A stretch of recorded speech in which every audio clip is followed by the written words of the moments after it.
Namaste and Shubh Holi to one and all. Welcome to our current affairs show with me, Pujita Krishna, to discuss and analyze some of the key happenings that have been in the news lately. I have with me Sanjay Dixit ji of the Jaipur Dialogues. He needs no introduction. He's a popular YouTube personality, a strong voice in the field of dharmic discourse, and I'm very happy to have him on our show again. Namaste, Sanjay ji, and belated Holi wishes. Namaste, namaste, and Shubh Holi to everybody. Namaste. So Sanjay ji, you have I keep watching your shows too, and I get a lot of insights from your shows because you are in a unique position of you are an IAS, and I'm sure you still have a lot of insider information that a lot of people like us who are outside of it don't know, from the ecosystem. So therefore, it's good to have your analysis on a lot of things that are happening right now. So without further ado, I want to jump right away to Manish Sisodia. And do you think he's going to sing like a canary, as they say, right? Is he going to let the dogs out, so to speak? Frankly, we don't know. Okay. But then that's what these speculations are because, people, they put two and two together, then they look at the general character of Arvind Kejriwal, how he is known to stab everybody in the back, especially the closer a person is, uh, the harder he gets stabbed. So that's been his character all through. So, looking at that, it's not beyond the realms of possibility, but then Mm. it is also largely in the realm of speculation. So, let it put it this way. Right. But things seem to be getting worse and worse with him in Manish Sothia's case, because now it's not just the CBI but it's also the ED, and they say the ED is far more their claws are far more difficult to get out of, because they have far more powers than the CBI, I'm told. Um, and also then we also know that he was, there were these alleged allegations against him in the education. There was an education scam also. So my question is that will all this lead ultimately to Arvind Kejriwal at some point, because so much is already known about this man. Everybody speaks of how he was in the India against corruption and how he rode on the back of Anna Hazareji, and then made so many tall claims, said so many things about so many people in terms of on account of corruption, and his hands are terribly dirty. But how is it that he's not been indicted or he's not been called out, or why so much silence on this man? Okay, I think there are two or three parts to this question. So, the Yes, first one is how Arvind Kejriwal doesn't get any death sticking on him. And the second part is what exactly is going to be the position of Manish Sisodia.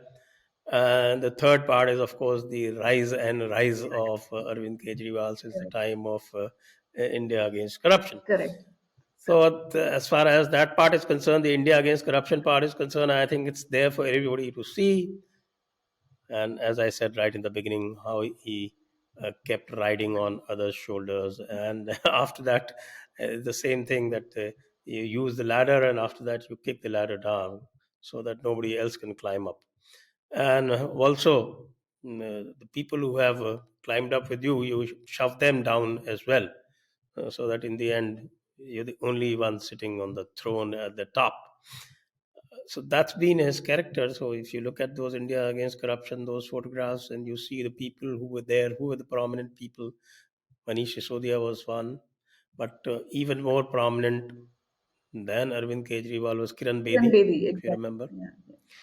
And then there was Kumar Vishwas, who was a big draw for the crowd that used to gather there. And there were, of course, the ubiquitous Prashant Bhushan and Yogendra Yadav. Yes, yes. And there were a host of others. And all of them have disappeared. Manish Sisodia was the last of them. I don't say that he has disappeared, but definitely he is now incarcerated. Incarcerated. He is no longer out in the open. So that is one part. So that kind of buttresses our argument as to the character, the uh, deceptive, mendacious character of Arvind Kejriwal. And I think maybe he thinks that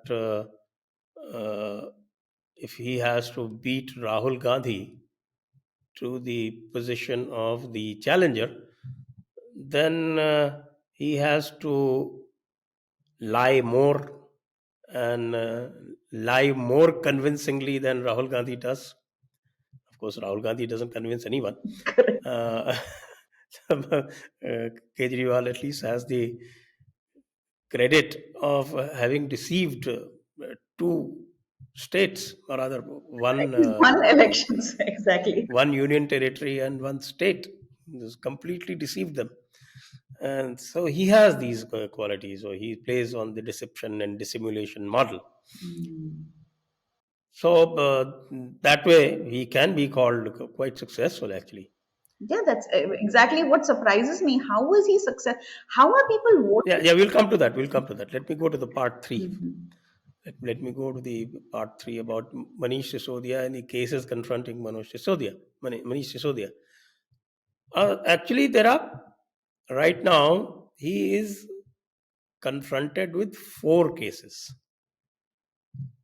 and three of them are with the CBI and one with the ED. Mhm.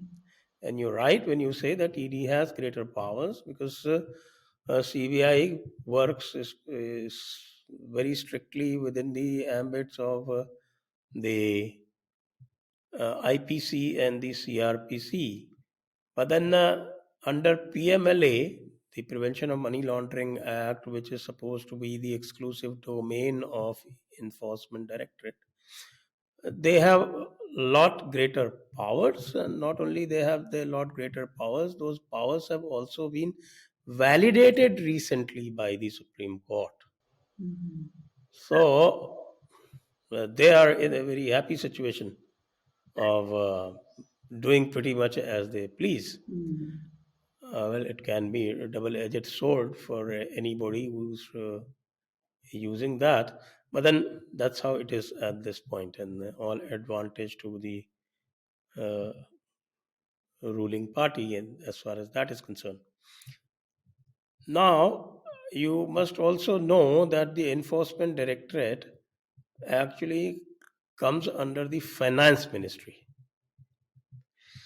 The CBI is supposedly independent, though it does come technically under the Department of Personnel and Training and thereby directly under the PMO.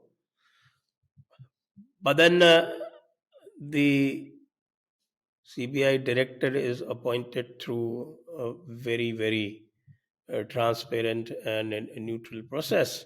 So it is de jure, I'm not saying de facto, but de jure, it is considered to be neutral. Enforcement director is directly under the finance ministry. So they are on a different footing. And now there are four cases. The one is this excise scam, as on Manish Sisodia. The other one, which I think is a lesser one, is the school scam, School, yes. where certain constructions have been done in all the schools and they are under a cloud. Mhm. Then the third one is this ED case, this Prevention of Money Laundering Act, PMLA. And that case, and that pertains to the transfer of unauthorized transfer of 100 crores to the South Cartel. And there is another one, and that is the feedback unit. That case has also been referred to the CBI. Now, that feedback unit was actually a unit that was created after the Aam Aadmi Party lost control of the ACB, because ACB police function, and that police function was invested exclusively with the central government and to the MHA and to the lieutenant governor. and they lost control on that after the Supreme Court judgments and all. So they created this feedback unit Mhm. under the vigilance setup, and this feedback unit has been found to be actually doing unauthorized espionage Oh my God. within Delhi. That's what the charges are, and that also with the CBI. And once that comes to fruition, then your initial question Mm. about Kejriwal, Mm. how Kejriwal manages to stay apart, I think that also might get addressed. Okay. And within this, you also asked how Kejriwal manages to stay aloof Yes. from all this is because he doesn't sign any files. Yeah, 16 portfolios with this guy, Manish Sisodia, and he doesn't have Manish, any. he doesn't keep any portfolio. He, officially, he doesn't sign anything. Correct. All he does is whatever he has to do, he does it in a cabinet meeting because he presides over the cabinet meeting. But technically, he can't really get away from many things because the transaction of business rules provide that any cabinet note that goes to the cabinet meeting has to be first vetted by the chief minister. It is only with the permission of the chief minister that a cabinet note can be put up to the cabinet. And of course, if any cabinet decision is taken, the chief minister is presiding over there. So it is only through that route that chief minister will ultimately come to grief. That is one. Okay. And the second is, of course, if somebody sings, Right. whether like a canary or like a My, cuckoo or whatever,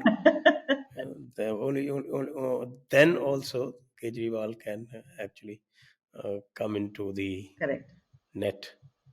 Otherwise, he's fairly safe. Mm. Imagine the new lieutenant governor had to give him an instruction that any file that you send to governor, Mr. Kejriwal, you have to sign it personally.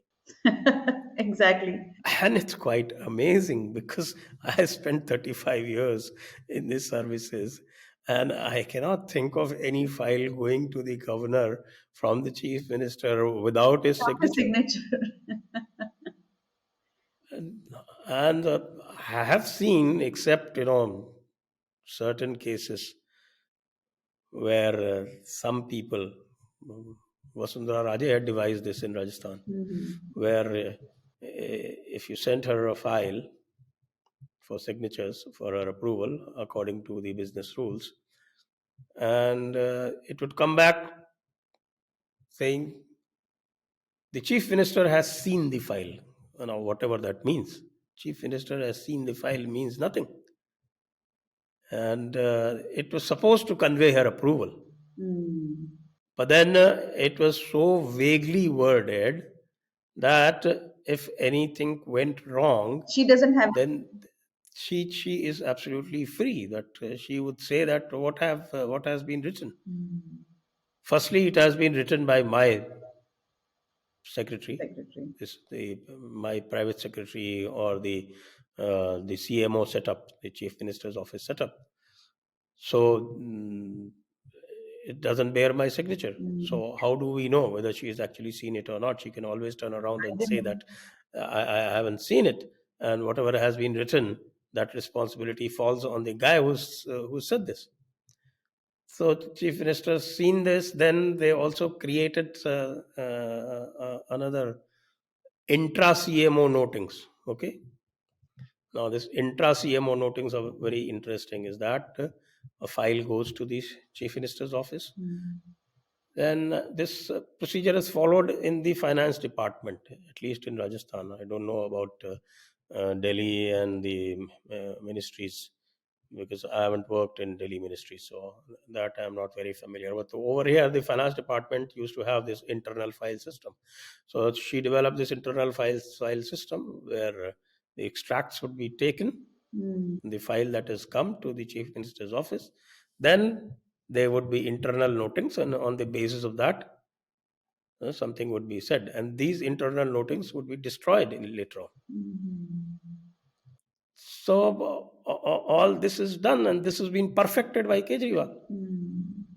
to the extent that he even started sending files to the governor, lieutenant governor, Without without his signature. Chief minister ji ने, मुख्यमंत्री महोदय ने देख लिया है. That doesn't work with the lieutenant governor. correct, correct. It may work with a minister, or it may work with a lower down official, a secretary who has been told informally that if it comes to you कि मुख्यमंत्री महोदय ने देख लिया है, that means it bears his approval. Mm. And then the Mukhyamantri can very conveniently shift the blame on the Correct, person in question if there is any trouble. correct. This is now being done by quite a few chief ministers, I'm told. Mm. But there are very few who still put their signatures on the file. That's very unfortunate because that is actually shirking responsibility. Right, right. That I haven't seen that. I saw that for the first time with Vasundhara Raje. I believe the present chief minister has again reversed that trend. Mm. But then it's very disturbing, and I Very. think it actually uh, the Isn't there any central way? government should make it absolutely clear, Correct. bring in a law Mm. under the articles that govern the government business to make it absolutely clear that the whatever is being approved by the chief minister, his signatures must be there. So this is the artifice that Kejriwal uses. Mm. Which explains why he's scot free and all his minions are in jail.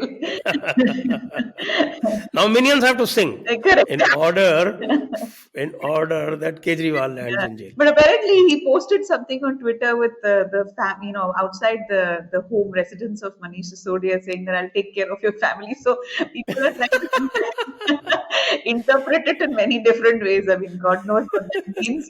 But I really hope for the safety of the family.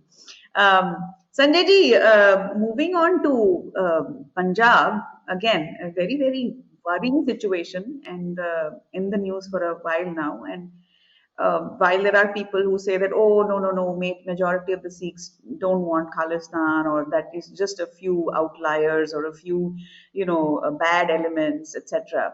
It seems to be a pretty bad, especially what happened in Ajnala. And recently, well, I mean, nothing to do with this, I'm hoping, but there was a young kid from Canada who died in that recent celebration. So I don't know if they're connected in any way, but he was killed, right, yesterday in that holy Hola Mohalla, something like that. Yeah, basically holy Holy, celebrations. yes. But coming to Amritpal in particular, this mysterious figure who suddenly seems to have been airdropped into this in the middle of this entire scenario, and seems like he's like now the poster boy for Khalistan in India. What can you tell us about the situation, Sanjay ji? Well, I know as much as everybody else does that this guy was working in Dubai as a transporter, and then suddenly somebody saw a vacancy Mm. when Deep Sidhu died, Yes. and kind of transported the transporter into that vacant space without any kind of approval from the original members or even the family members. And he has kind of hijacked that organization. Mm. And there has been, I would say, that incompetence all around. Mm. You see, as far as this Khalistan business is concerned, it is a separatist idea. And this separatist idea has been around for over 100 years. And SGPC is the vehicle for this idea of separatism, a separate Sikh identity, that Sikhs are not Hindus. All these ideas are basically chaperoned and promoted by the SGPC, because SGPC itself is a byproduct of British intervention into Sikhi. I think we have talked about it a number of times. How a guy called MacAuliffe was inserted into Sikhism and became what I call the 12th Guru. Now we have the 10 Ten gurus, guru. and we have the Guru Granth Sahib. Yes. And suddenly this 12th guru appears, and SGPC is the torchbearer of that 12th guru, and that is why I call it completely illegitimate. Mm. Unfortunately, the Indian polity hasn't had the courage to look SGPC square in the face and tell them that you're illegitimate. And because they're not able to tell that, then these illegitimates have been cornering the institutions, especially in Punjab, and they have been cornering the narrative. BJP was also very happy to go along with them to the extent that they actually did an amendment in the SGPC Act in 2016, something that the Manmohan Singh government did not allow. The pressure on them was there right since Manmohan Singh became Prime Minister, but they did not allow that. And they again, to pander to SGPC and to consolidate their hold on the Gurdwaras in Punjab, they allowed that amendment in the SGPC Act, and they took out the Sahajdharis, Mm. that is non-Keshdharis, from the collegium. Oh. So, of course, we know the links of Aam Aadmi Party with Khalistan. They have been their funders, so this is payback time. So theirs can be understood, but I am totally unable to understand the lack of civilizational knowledge of the BJP RSS. Mm. Correct. And even as the law and order is concerned, even there, we heard the chief of the BJP talking that, okay, if the state government asks us, then we will go in or something like that. But that's not the scheme of the Constitution. The Constitution clearly stipulates in Article 355, it says that it is the duty of the central government to protect a state against armed external aggression and internal disturbance, both. So, when are they going to come to a conclusion that this is an internal disturbance?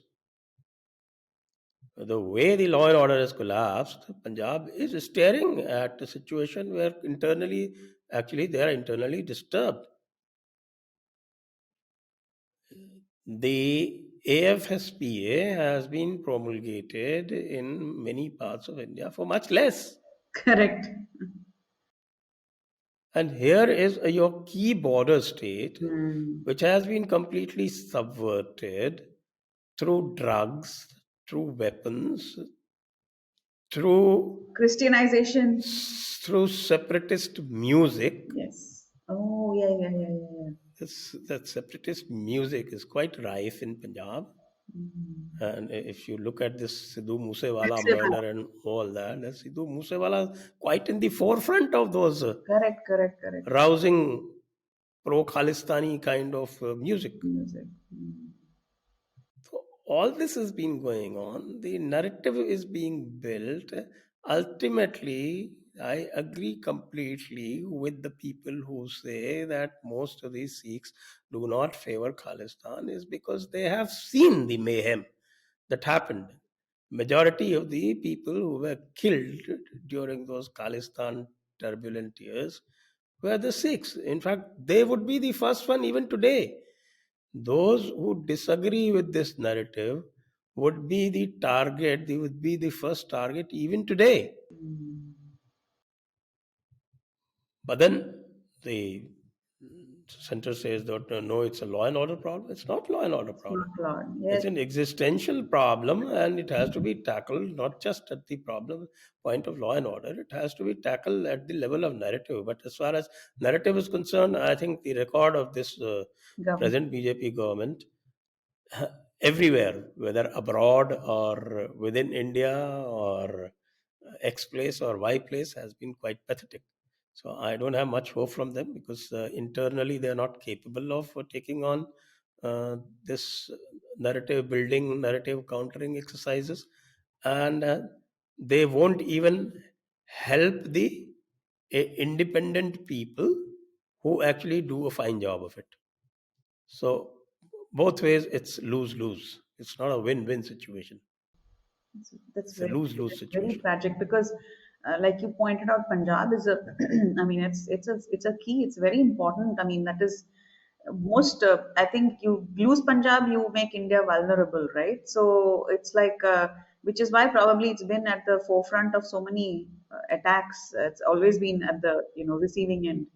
And I think particularly worrying is also, I think, the quick, and rapid Christianization of that entire region. So I feel maybe, do you think all Yes, these factors? it's again due to SGPC. It's again, Mhm. the SGPC is doing, because SGPC is basically, uh, it's no longer an inclusive organization which represents all Sikhs,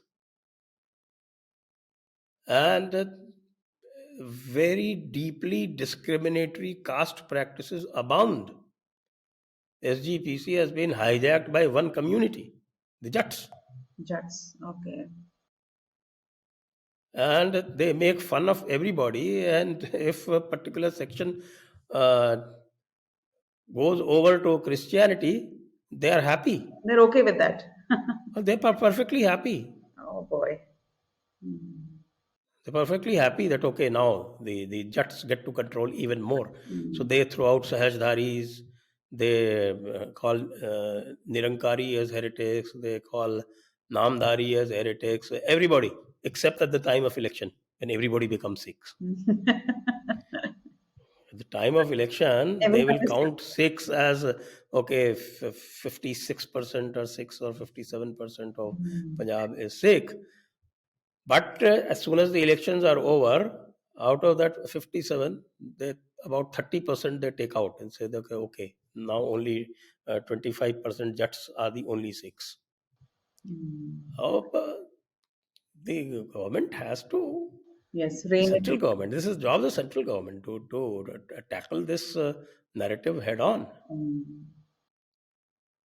After all, somebody like Puneet Sani sitting in New York alone can rattle them so much. And if the government decides to do it, then they Correct. can nip this whole business in the bud. I think many a time. The normal Sikh farmer, especially in the rural areas, who is the main target of all these subversive activities, is a very good person. Mm. But then, if you keep bombarding him day in and day out, then where is this going to lead to? Look at Pakistan. What has happened there? Or look at the Kashmir Valley. What you see there is the result of a sustained indoctrination of 50, 60, 70 years. Correct. So you have to intervene. You can't just sit that and say, okay, Internal जब problem. state government बोलेगी तब हम सहायता करेंगे. Correct. Correct. That's ridiculous. Ridiculous. And then it's not helping that you have people like coming to segueing into Rahul Gandhi recently in his much touted address in Cambridge. Every time he just rushes off to a foreign university. Last time, I think last elections it was in Harvard. He sat, or was it Berkeley? I don't remember where he sat, and he, spewed absolute nonsense. And now it's Cambridge, where apparently he pointed to a random Sikh gentleman in the audience and he says, you are treated like a second, Modi treats you like a second class citizen in the country. He actually said that. So, coming to Rahul Gandhi, especially, this man, he is no longer just a Pappu. That's my personal opinion. I think we tend to underestimate his. I mean, he's definitely stupid, uh, but stupidity of a dangerous I, kind. I, I like the sound of certainty in your assertion. Because I mean, one can't draw any other conclusion from watching all his, pearls of wisdom that have come out from his mouth over the years. It's just he is stupid. There's no doubt about it. But he's also dangerous. This I think people probably don't realize because we're so, in such a rush to dismiss him, which is very obvious in what he's doing in Cambridge right now. So Sanjay ji, what are your thoughts on this man? I think more than dangerous, he's desperate. I think for some reason he thinks that 2027 24 is make or break for him, because in any case he is losing his relevance very rapidly. I think we saw that desperation even with George Soros, Hmm. and they keep becoming desperate because month after month, every 6 months, most reliable approval ratings, they still show Narendra Modi some 60, 65 basis points ahead of Rahul Gandhi. So they know that this guy has no chance. Hmm. And probably he himself believes so, because these are ratings coming from abroad. So Hmm. because he loves everything that comes from abroad, so that must be worrying him really quite a lot. So what do they do? Look at their methods. You say he's dangerous. Now look at just let's just let's look at what he has done in the UK. Hmm. Where does he go in the Cambridge? It In looked like a Cambridge, he student goes fight. to a sideline business school called JBS. Acha. Okay, what is JBS? Judge Business School or something, something. The Cambridge people who do not get their admission into their mainstream courses, Cambridge mainstream courses in economics, humanities, sciences. They are the renowned courses. That's what Cambridge is known for. Even literature. Nobody knows Cambridge for this JBS. What is this JBS? So he goes to this JBS and spouts some nonsense. The pro VC is a Pakistani who introduces him, Hmm. and he has absolutely no compunction in getting introduced by such a person. He's not really worried that people would probably uh, find some connection of that guy Kamal Munir with the ISI. Hmm. So when you have a person who is not worried about these signals that go across, I would call him a fool actually. Hmm. Why I call him a fool? Because politics is all about signals. Signals, correct. The kind of signals that you send are very, very important. And what are the kind of signals that you're sending when you go and sit with such people? Then he goes to the some committee room in the British Parliament House. Then again says something about Parliament. I am not allowed to speak. Now, who is he addressing? Is he addressing a foreign audience? Okay, let's say that. Okay, he's addressing the uh, funders of Congress or the left liberal gang who would probably try and create some kind of narrative war.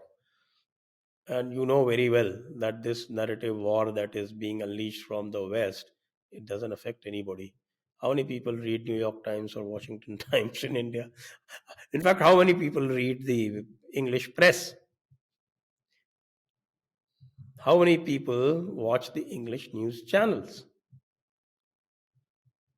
You can pick up any bark rating sample and see that the consumption of English news in the overall scenario of the country is about 1 oblique 500. Within the Hindi landscape, it is about 1 oblique 200. So that being the case, in fact, it doesn't even stir the surface as far as the public in India is concerned, except that they get alarmed that here is a guy who is going abroad and bad mouthing people and telling Britain and US to intervene. Correct. Now, The gall. Mrs. Indira Gandhi's favorite election pitch always used to be the foreign hand. Foreign hand, correct. That's because she understood the pulse of the Indian people. They hate nothing more Then have than foreign hand. foreign hand. And here is a guy, an aspiring leader in his own right. First of all, right now is aspiring to be the unanimous leader of the opposition. In fact, I have this theory that he is doing all this basically to tell the other opposition leaders, say, look, I am accepted in the West. You all are also getting help from the West. So therefore, because the West recognizes me, so you all recognize me as the challenger to Modi. Oh, acha. That is my theory. That is Hmm. my theory. Because of course it doesn't, because all this doesn't affect the Indian public one bit. Hmm. Nobody's bothered, except that minuscule 0.0000001% left liberal class, Correct, and correct. most of them don't go to vote anyway. So, True. so he's not impressing them. Hmm. He is trying to impress the opposition leaders. He is trying to tell KCR, look, KCR, look, Take me Stalin, seriously. look, Mamata Banerjee, all you people, you are beholden to the West for the support, the narrative support that you get. So, because they are supporting me, you accept me as the undisputed challenger to Modi. That's my theory purely. Okay. Okay. Completely subject to rebuttal. Well, I mean, I guess. But I think if you look at a few more things that he does, goes to Chatham House, Hmm. calls Chatham. RSS fascist, Hmm.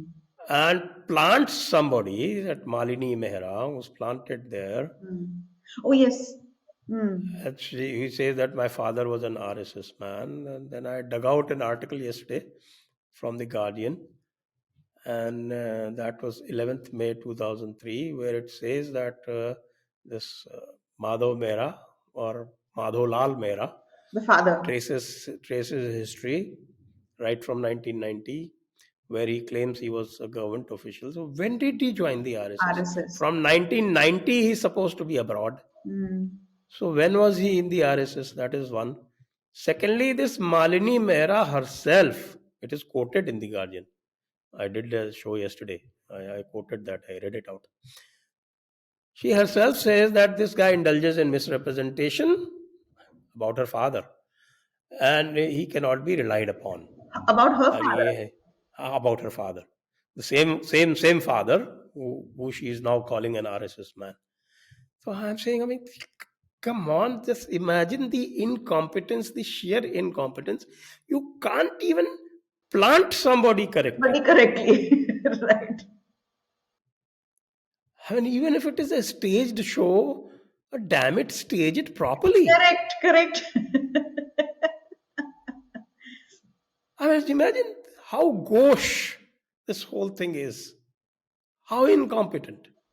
It's like I think last year, was it a few months during Gujarat elections?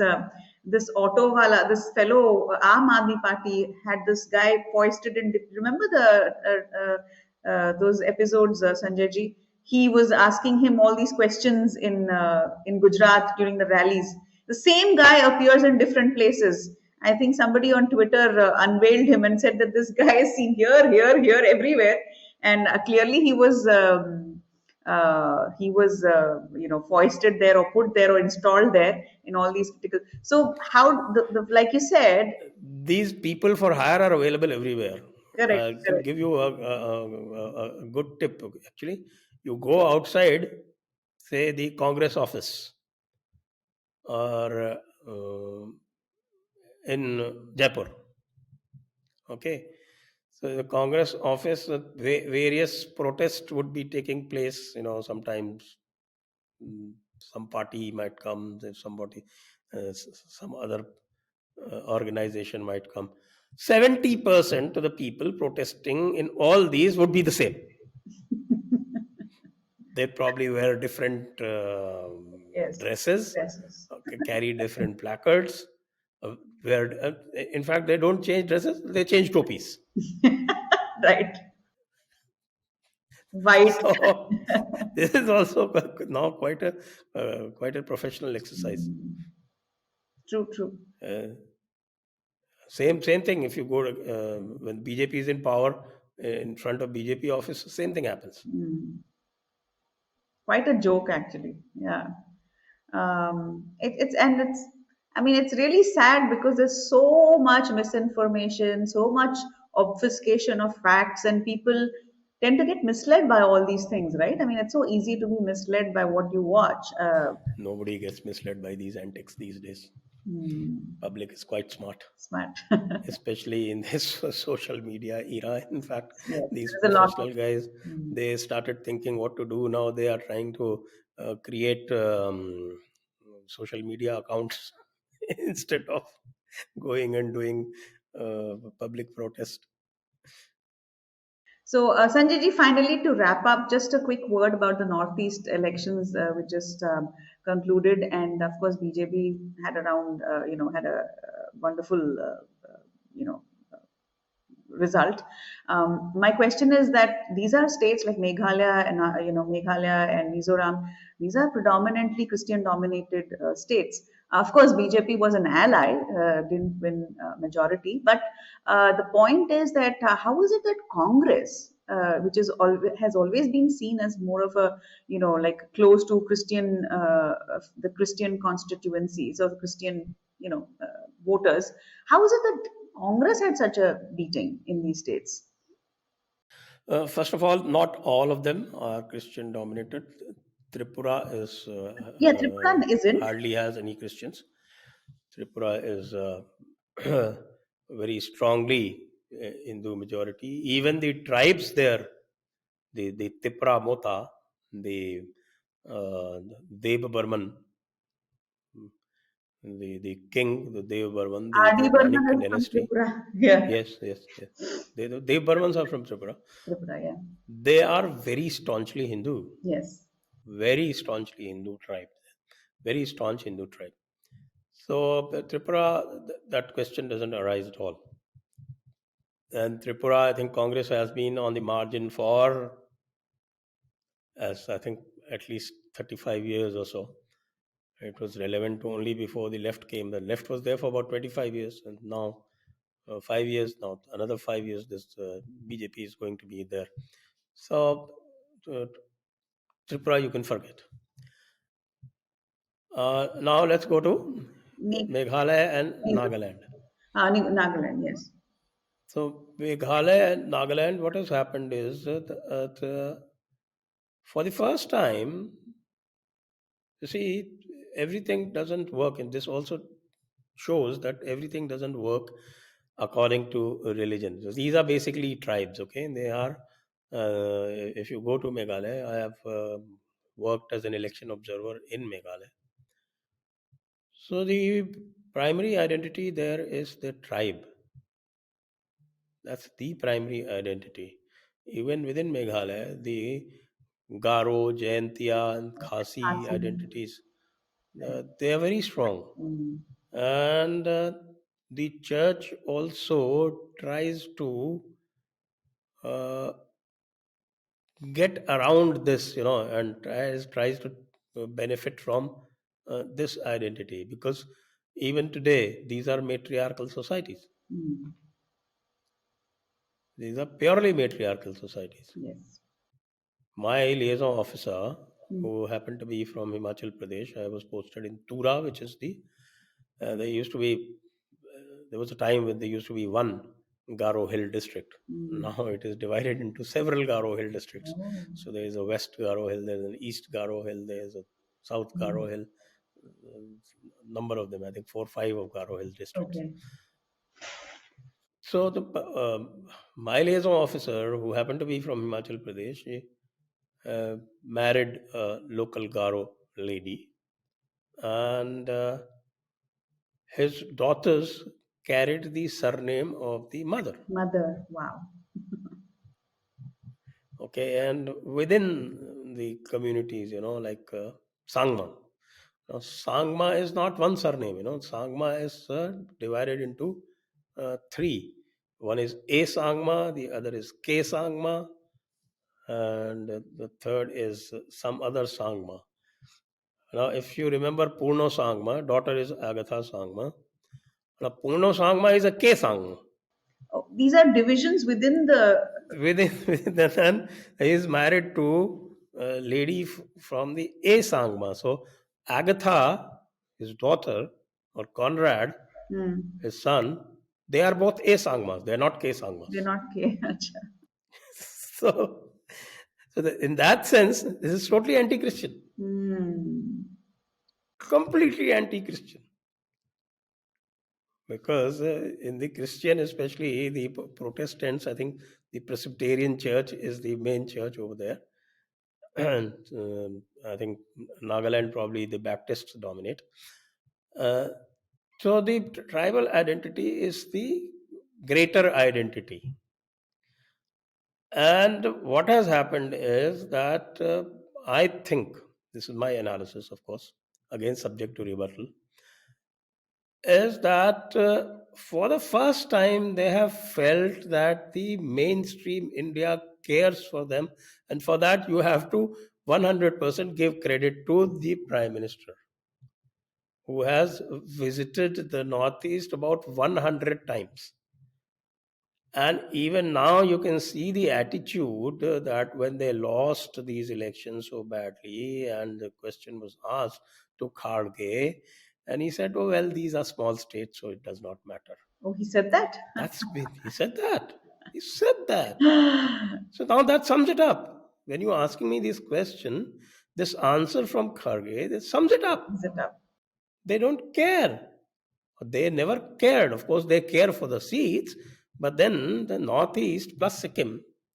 Actually, Sikkim, I do not consider Sikkim Northeast basically because between Sikkim and Assam, there is a stretch of about 100 kilometers of Bengal, Hmm. North Bengal.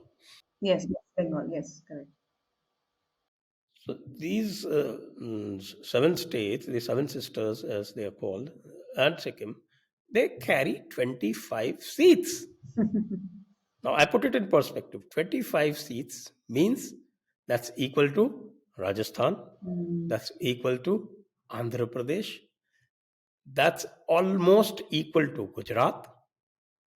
Gujarat is 26, very nearly equal to Karnataka, which is 28, and except except some large states like Tamil Nadu, UP or UP, Bihar, and MP. MP. Yeah.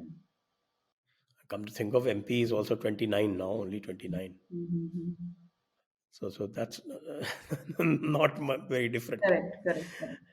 So basically, UP, Bihar, which is 40, and West Bengal, which is 42, and Tamil Nadu, which is 39, and Maharashtra, which is 48. If you leave aside these five states, it's as big as any In other other state. state Correct. in the country. And yet this guy says, "Oh, they are very small. It doesn't matter." I wouldn't be surprised if they end up with zero. Last time they had got, I think, one or two seats in Assam. Mm-hmm. They could very well end up with zero. Zero. And this is the reason that you see in Nagaland, you have a government which is supported by everybody. It's an India government. Mm-hmm. They had a pre-poll alliance with BJP, Yeah. but afterwards, even the NCP has supported the few. Okay. Poor Sharad Pawar is trying to save his face by saying that we haven't supported BJP, we have supported The NDPP. India, yeah. So, see, these three are the major Christian states over there: Mm. Meghalaya, Nagaland, Nagaland, and Mizoram. Mizoram. Mizoram. Because Manipur has Hindu population. yes, a large Hindu and very influential. The Meiteis are very, Yes. very strong. The Meiteis, as well as Even see, there are scenes. The animists, the Meiteis and animists together, they make up about 70% Okay. of Manipur. So that's again is not strictly speaking a Christian state, nor is Arunachal. So these three are the major Christian states, and because of its indifference towards them, their indifference towards their identity, Congress has lost out. Mm. And because Modi is trying to mainstream them. He is investing in infrastructure in those areas, just making them feel that they actually Yes, part are of the country. not orphans Yes. within the Indian system. There is a connect. So the people uh, don't hate Modi in these Mm. states anymore. Mm. Unlike That is they, that is reserved. That is still reserved only for Tamil Nadu. yeah, no, no, they hate him in the Christians in Telangana, the Christians in Andhra. They all despise him, Sanjay ji. They don't like him. Yes, but they are not Christian majority states anyway. Huh. But Andhra, well, it's well on its way to becoming one. I feel, considering the way things are going with this guy. With No, that is highly exaggerated, of course, is and it? that is I blame BJP also, because instead of doing the hard rounds, they try and scare people into thinking that there's something happening so that they would react. That's not the right way, because otherwise they keep supporting YSR, uh, They support YSR him, yes, Congress. but on the other hand, there's routinely stories coming out about conversions and all kinds of anti-Hindu activities. So anyway, it's a little worrying for us because we're like emotionally connected to Andhra. My a lot of, I mean, my family is from Andhra and all of that. So it's a little worrying because also because when you go to these parts, you see it. It's very visible, Sanjay. Traveling to Andhra, Vijayawada, recently I was in Rajmandri. It's very visible, so it's a little worrying. Yes, they make it a point to make it Yeah. more visible Yes. than what it actually is. They're very good in narrative building, Narrative building. True. which BJP, as I said earlier in the context of Mm, Punjab, is mm, quite bad at. mm. Very true. Sanjay ji, thank you so much. I won't keep you. I know you keep a very tight schedule and you probably have a show starting sometime soon, maybe after lunch. So I thank you so much once again for being on our show. And we will have you again very soon, whenever time permits, because I have a feeling that things are just going to get very, very, very interesting from, now on Yes, until the with election. the elections coming, they are bound to get So we'll interesting. have a lot to talk about and analyze. So thank you so much, Sanjay ji, for being Thank you, with us. Pujita ji. Thank Thank you. you very much. And please, subscribers, if you haven't subscribed, please subscribe to our channel and share, like, comment, and keep coming back. Thank you so much and namaste.